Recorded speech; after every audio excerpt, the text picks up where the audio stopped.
जय भारत। एक सवाल है। ये सवाल ऐसा है, आपको सोचने में ना मजबूर करेगा। इसीलिए इस सवाल में चुना हूँ। आपका जो जीवन है ना, ये जीवन को कैसे आप महान करोगे। महान यानी महान का जो सबसे उच्चतम स्तर है उसी को, यानी आप कैसे अमर हो जाओगे, यही आपको बताऊंगा। ये सवाल है, एक व्यक्ति उसका जीवन को कैसे अमर करेगा। और ये सवाल का आंसर देने के लिए मैं कबीरदास की एक दोहे सुनाऊंगा। दोहे सुनाने के बाद आपको थोड़ा गहराई से समझाऊंगा। और दोहे सुनाने से पहले क्यों आपका जीवन को अमर करना है, इसको भी आपको जानना बेहद जरूरी है। और इसके लिए आपको एक डाटा सुनाता हूँ, जन्म और मृत्यु का डाटा। ये जन्म और मृत्यु को जानने के बाद हो सकता है आप थोड़ा चौंक जाओगे। पूरा विश्व में कितना जन्म होते और कितना आदमी मर जाते हैं। हर दिन ऐसा होता है और हम सभी मरना है, कोई इधर जिंदा नहीं रहेगा। लेकिन आप अमर जरूर हो जाओगे, हो सकते हो, ये हमारे हाथ में है। और इसीलिए हमारा जो मनुष्य जन्म है ना, इसको अमूल्य बोला गया है। इसका कोई मूल्य नहीं है। जो चाहोगे आपका जीवन को जैसा जीना, ऐसा जी के आप खुद को अमर कर सकते हो। ये आंकड़े पहले सुन लो, फिर आपका जीवन का प्रति थोड़ा सचेतन हो जाओगे। पूरा विश्व में, ये मैं गूगल से ये डाटा लिया हूँ, आप भी गूगल में सर्च करेंगे तो ये डाटा आपको मिल जाएगा। लेकिन डाटा का ऊपर नीचे हो सकता है आप जब डाटा सर्च करेंगे। लेकिन लगभग पूरा विश्व में एक सेकंड में 4 आदमी जन्म होते हैं। 4 जन्म होते हैं और इसका आधा जो है ना, यानी हाफ मरते हैं पूरा विश्व में। और आज का टाइम में लगभग 800 करोड़ आदमी है पूरा विश्व में। इनमें से आप भी एक हो, मैं भी एक हूँ। लेकिन यहीं पे हम जी के हमारा जीवन को अमर करना है।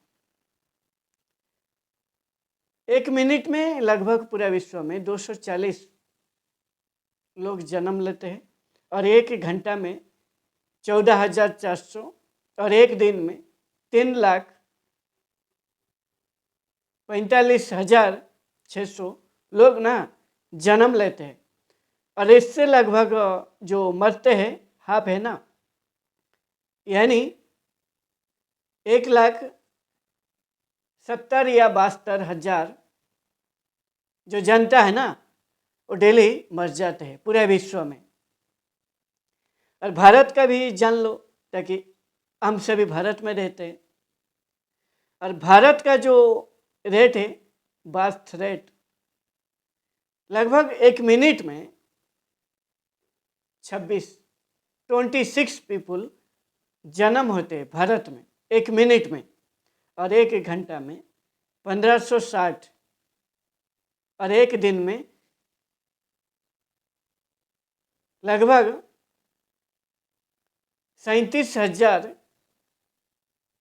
जन्म होते हैं। और इसमें भारत में जो मृत्यु दर है, लगभग इनमें से 22,500 मृत्यु को प्राप्त हो जाते हैं आज का टाइम में। और एक जो आंकड़ा कहता है, भारत में लगभग प्रतिदिन लगभग 50,000 करीब, यानी 49,480 जन्म लेते हैं और मर जाते हैं 22,500, यानी हर घंटे 937 और हर मिनट में 15 से 16 भारत में मृत्यु होता है। ये मृत्यु का दर है, ये एक आंकड़ा है। ये आंकड़ा बताने का बस इतना महत्व है, इतना आपका ऊपर प्रभाव डालना चाहिए। ये आंकड़ा से आप थोड़ा सतर्क होने के लिए आपको बता रहा हूँ, क्योंकि इधर आदमी जन्म होते हैं मरते हैं, ये लागू है, ये कंटिन्यू चल रहा है। और इसी में आपका भी जो जन्म है, आपका जन्म को सार्थक करना है। सार्थक करने के लिए आपको जागना पड़ेगा। जागने के लिए कबीरदास की एक दोहे सुनाता हूँ, ये दोहे आपको जगा देगा। कबीरदास दोहे में कहते, दुर्लभ मानुष जन्म है, देह न बारंबार, तरुअर जिए पत्ता झड़े, बहुरी न लागे डार। और इसका अर्थ है, इस संसार में मनुष्य का जन्म मुश्किल से मिलता है। यह मानव शरीर उसी तरह बार बार नहीं मिलता है, जैसे एक वृक्ष से जब पत्ता झड़ जाता है,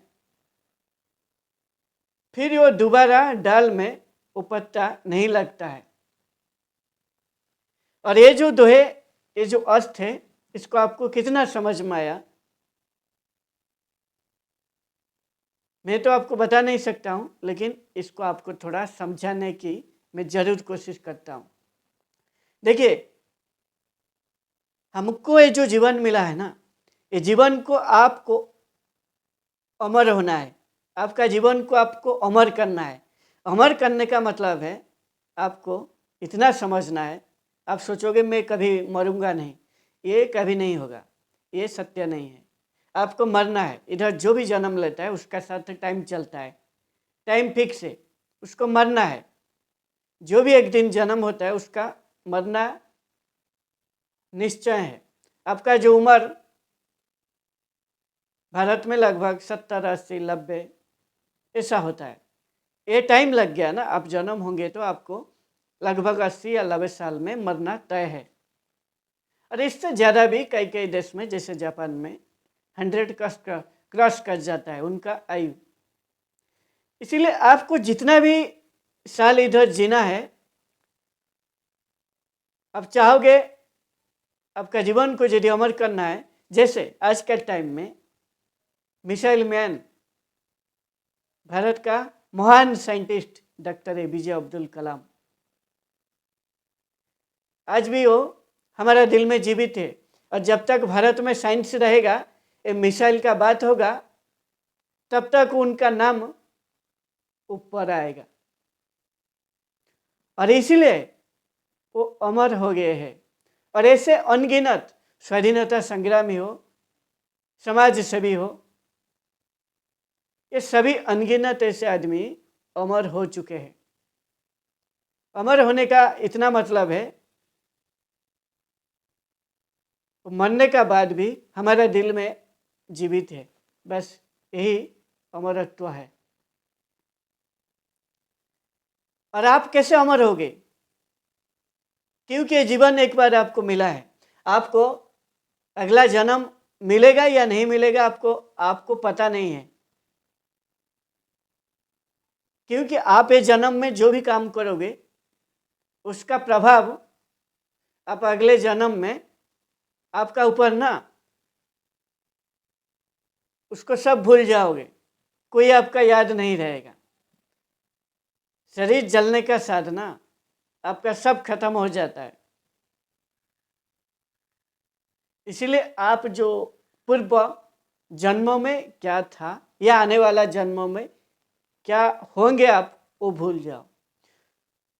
जो ये जन्म मिला है अभी, आपको यही जन्म को सार्थक करना है, यही जन्म को आपको अमर करना है, अमरत्व को प्राप्त होना है। और यही कबीरदास कहते हैं। इसीलिए मनुष्य जन्म है ना, वो अमूल्य है। और कोई भी संसार में मनुष्य को छोड़ के और कोई भी जीव ना, खुद को अमर नहीं कर पाएगा। मनुष्य ही अकेला प्राणी है जो खुद को अमर कर सकता है। और अमर करने के लिए आपको ना पहला जो काम है, एक एक काम बताता हूँ, याद रखो। अमर, आप जो भी अमर कैसे होगे, याद रखो, जो भी आप काम करोगे, भगवत गीता कहता है जो भी काम करोगे, दो काम छोड़ के संसार में जितना भी काम है वो सभी काम आपको बंधन में बांध देगा। दो काम है, एक है ईश्वर की सेवा करना, और ज़्यादातर अब जो धर्म है वो सभी में ईश्वर को मानते हैं। और ईश्वर की सेवा करना जो काम है उसमें आपका जो लगाव है ना वो बंधन नहीं होता है। और एक सेवा है लोगों की सेवा करना, यानी समाज का भलाई के लिए काम करना। यही काम तो किए ना डॉक्टर एपीजे अब्दुल कलाम, लोगों का भलाई के लिए, समाज को रक्षा करने के लिए मिसाइल बनाए, भारत को बचाने के लिए, भारत को आगे ले जाने के लिए, यानी लोगों का जीवन को बेहतर करने के लिए। ये काम जो भी करेगा व्यक्ति वो बंधन में नहीं बंधेगा। ये दो काम को छोड़ के और जितना भी काम आप करोगे सभी काम में बंधन है। और ये काम कैसे करोगे, कैसे आप खुद अमर हो जाओगे? अमर होने के लिए पहले आप खुद को जान लो अच्छा से। आध्यात्मिक में जिसमें कहा जाता है, आध्यात्मिक का भाषा में आत्मज्ञान, खुद को जान लेना बारीकी से। आप कौन हो, आपको क्यों जीवन मिला है, क्या करना है और कैसे आपका जीवन को अमर करना है। काम तो आपको मालूम हो गया। और ये दो काम को छोड़ के और जितना भी काम करोगे, ऐसे 1000 आदमी, अब तो कितना आदमी डेली जन्म होते, कितना मर रहे, आप जैसे ऐसा आपका जीवन करना चाहते हो आपका हाथ में है। वो जो निष्पत्ति है आपका ऊपर मैं छोड़ रहा हूँ। और आपका जीवन को अमरत्व करने के लिए पहले खुद को जान लो अच्छा से। और ये सबसे बढ़िया है, आप आध्यात्मिक हो जाओ। आध्यात्मिक का मतलब खुद को बस बारीकी से जान लो। जो व्यक्ति खुद को जान लेता है उसमें उसका अंदर कौन सा विचार आ रहा है, खराब विचार आ रहा है या अच्छा विचार आ रहा है, और ये दोनों विचार हमारी लाइफ का ऊपर प्रभाव डालता है। और आप अमर होगे या एक आम आदमी होके मर जाओगे, ये विचार ही आपको तय करेगा। और यही विचार को पकड़ के आप मन में संकल्प करते हो। संकल्प करने का बाद उसी को जमीन पर काम का रूप में उतारते हो और उसी को काम करते हो। और उसी काम आपको तय करता है आपको अमर होना है या मर जाना है इसी जन्म में। पहले आपको खुद को जान लो आध्यात्मिक भाषा में। जानने का बाद आपका जो मन है, मन को आप पूरा कंट्रोल करना है। मन आपका नियंत्रण में आ जाना चाहिए। जब आपका मन आपका नियंत्रण में हो जाएगा, आपका जो आध्यात्मिक का भाषा में हमारा जो 5 इंद्रिय, भारतीय दर्शन के हिसाब से, सनातन धर्म के हिसाब से आप कह सकते हो, हमारा जो 5 इंद्रिय है,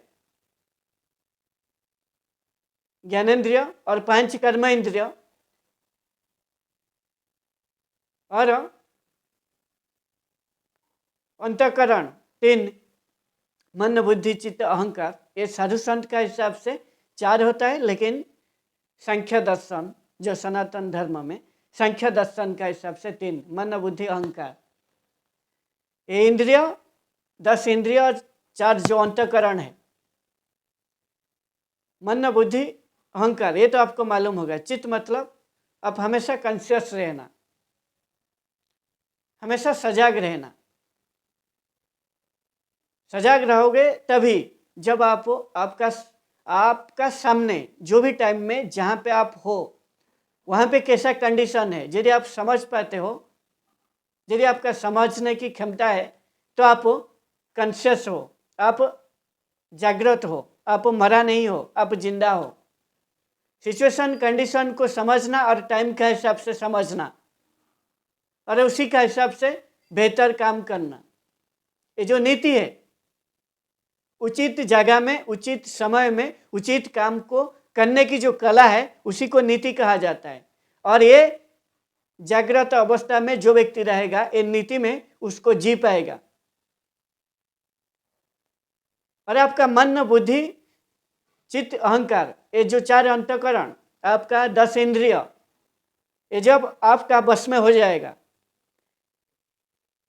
ये आँख हो या हाथ हो, ये आँख जो है ये आपका ज्ञानेंद्रिय है। इसके जरिए आप ज्ञान सीखते हो। देखने का बाद ना आपको ज्ञान मिलता है, जान पाते हो।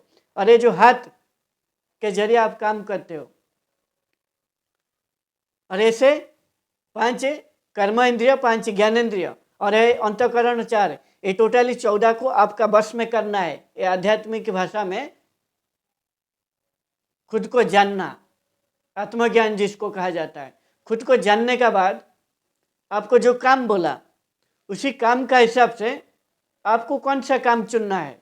जो भी काम चुनोगे ये दोनों से, ये दोनों का काम चुनने का बाद ना आप समाज का हित में आ जाओगे।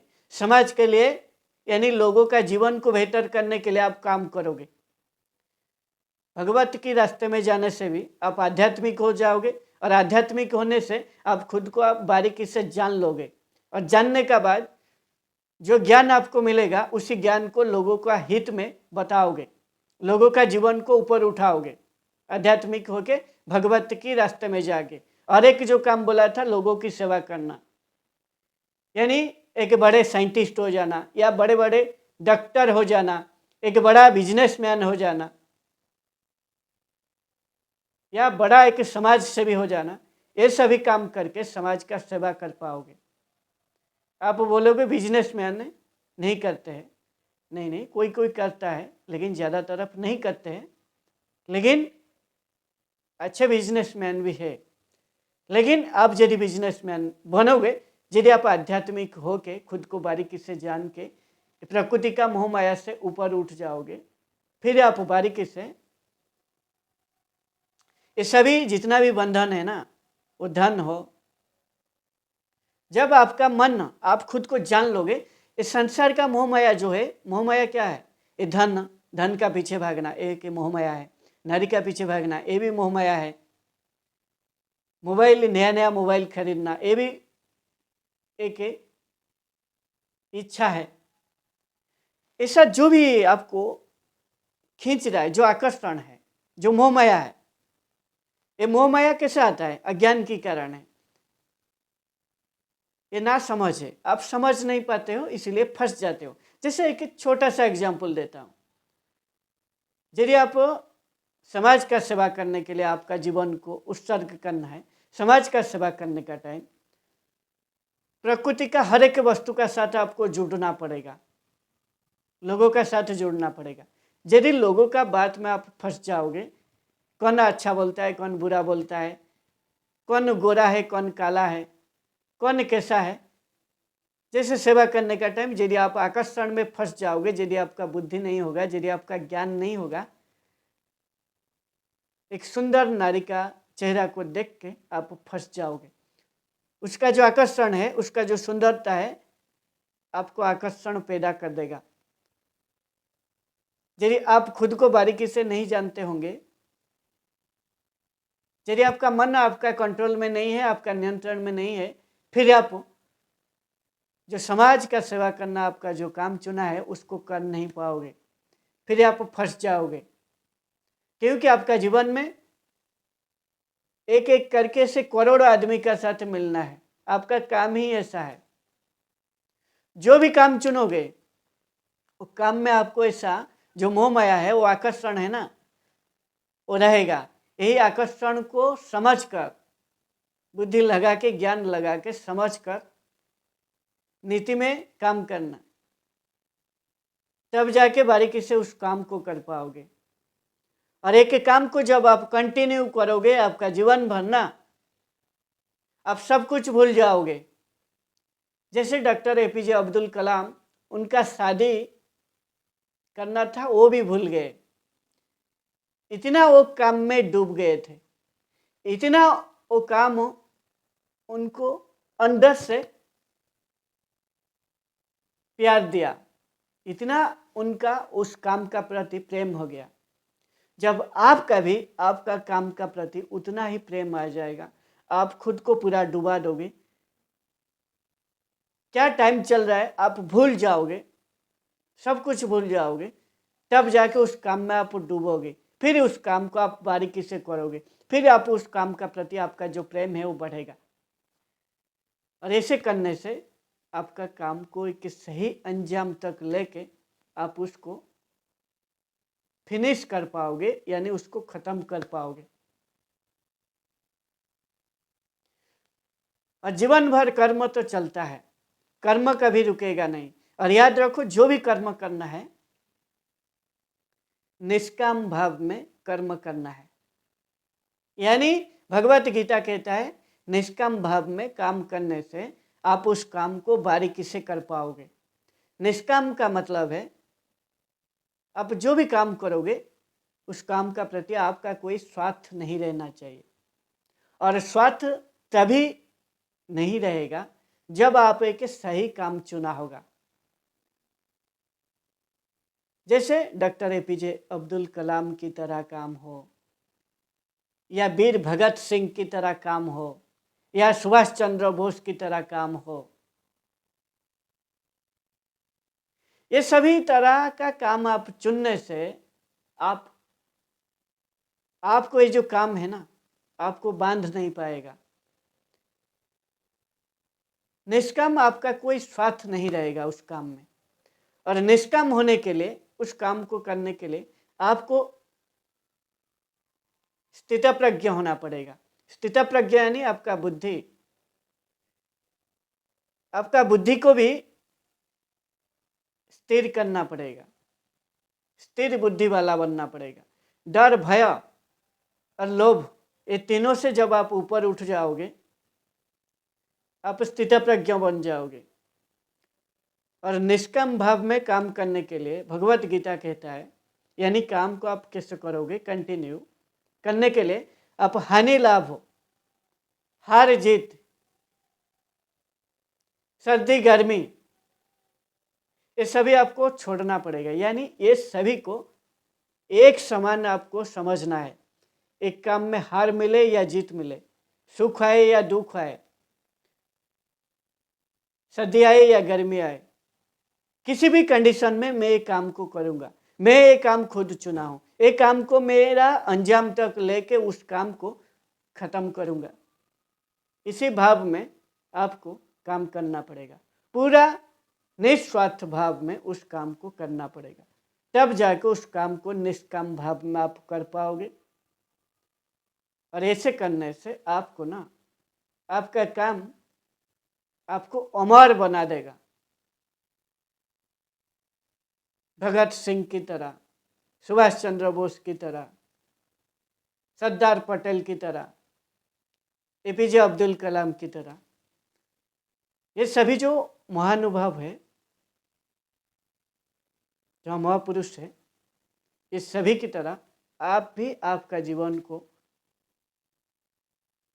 अमर कर पाओगे और आपका जीवन को महापुरुष कर पाओगे।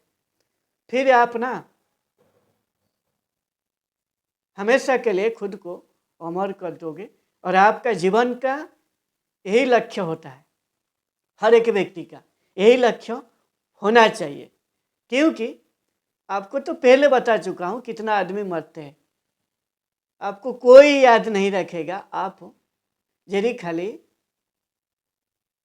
पशु का जैसा जीवन जियोगे, जैसे पशु खाता है, भूख लगता है तो खा लेता है, फिर सो जाता है, फिर खा रहा है, फिर सो रहा है, यही काम उसका चल रहा है।